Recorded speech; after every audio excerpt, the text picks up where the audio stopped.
Hello everyone, আসসালামু আলাইকুম। কেমন আছেন আপনারা? ইফাত কিচেনে আপনাদের সবাইকে স্বাগতম। পয়লা বৈশাখকে সামনে রেখে আপনাদের জন্য নিয়ে এসেছি আস্ত ইলিশ মাছের ভর্তা রেসিপি। তার জন্য ফ্রেশ দেখে আধা কাপ ধনিয়া পাতা, একটা টমেটো, 3টা কাঁচামরিচ, 6 পিস রসুনের কোয়া, 6টা মিডিয়াম সাইজের পেঁয়াজ, 8-10টা শুকনা মরিচ, একটা মিডিয়াম সাইজের ইলিশ মাছ কেটে ধুয়ে পরিষ্কার করে নিয়েছি।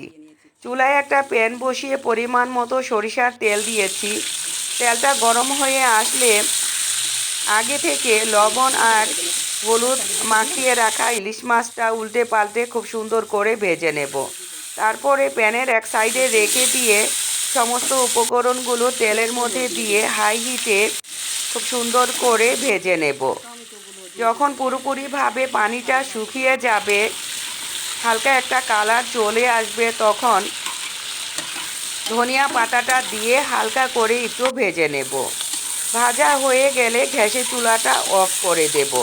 তারপরে পুরোপুরিভাবে ঠান্ডা করে নেবার পরে ভর্তাটা করব।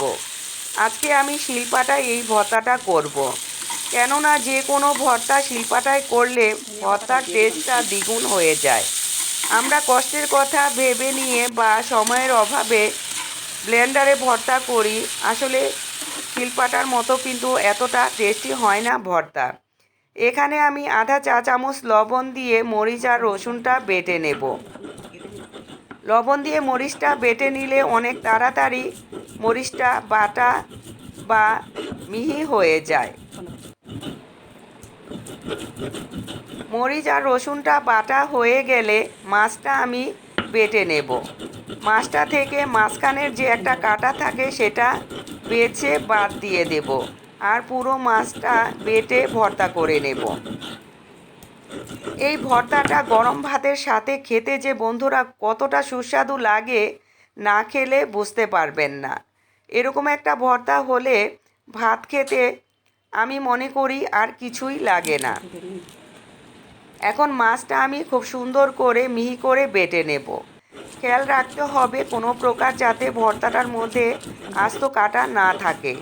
কাটা থাকলে কিন্তু ভর্তাটা খেতে বন্ধুরা ভালো লাগবে না। মাছটা আমার বাটা হয়ে গেছে। এখন মরিচ বাটাটার সাথে হাত দিয়ে খুব সুন্দর করে আমি মিশিয়ে নেব। তারপরে আরেকটা বাটা দিয়ে দেব। মাছটা আমার বাটা হয়ে গেছে। এখন ধনিয়া পাতা আর পেঁয়াজটা হালকা করে বেটে নেব। একেবারে মিহি করবেন না পেঁয়াজটা, তাহলে কিন্তু ভর্তাটা খেতে ভালো লাগবে না। একটু হালকা আস্ত আস্ত পেঁয়াজটা থাকলে যখন ভাত মেখে খাবেন, পেঁয়াজটা দাঁতের নিচে পড়বে, তখন অসাধারণ লাগবে ভর্তাটা খেতে। ভর্তাটা দেখেই কিন্তু বোঝা যাচ্ছে বন্ধুরা কতটা লোভনীয় হয়েছে। দেখেই কিন্তু জিভে জল চলে এসেছে। আমি কঠিনভাবে একজন ভর্তা প্রেমিক মানুষ, যে কোনো ভর্তাই আমার অনেক বেশি পছন্দের।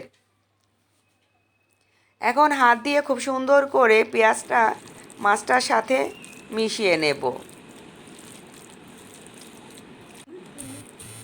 আমার রেসিপিটা যদি আপনাদের একটু হলেও ভালো লাগে, প্লিজ আমার চ্যানেলটাকে সাবস্ক্রাইব করবেন, লাইক কমেন্ট শেয়ার করে আমার পাশে থাকবেন। একটা প্লেটে উঠিয়ে নিচ্ছি, আর বাকিটার মধ্যে গরম ভাত মেখে এখন খেয়ে নেব। জানি না আপনারা কারা কারা এভাবে পাটায় মাখা ভাত খেয়েছেন। যারা খাননি তারা খেয়ে দেখবেন, অসাধারণ লাগে খেতে। ছোটোবেলার কথা মনে পড়ে গেল বন্ধুরা। আমার দাদি বা মা যখন ভর্তা করতো, তখন এভাবে ভাত মাখিয়ে খাইয়ে দিত। যাই হোক, সার্ভ করার আগে আমি হালকা একটু সরিষার তেল উপরে দিয়ে দেব। ভালো থাকবেন, সুস্থ থাকবেন, আমার জন্য দোয়া করবেন। ইনশাল্লাহ দেখা হবে নতুন কোনো রেসিপিতে। আল্লাহ হাফেজ।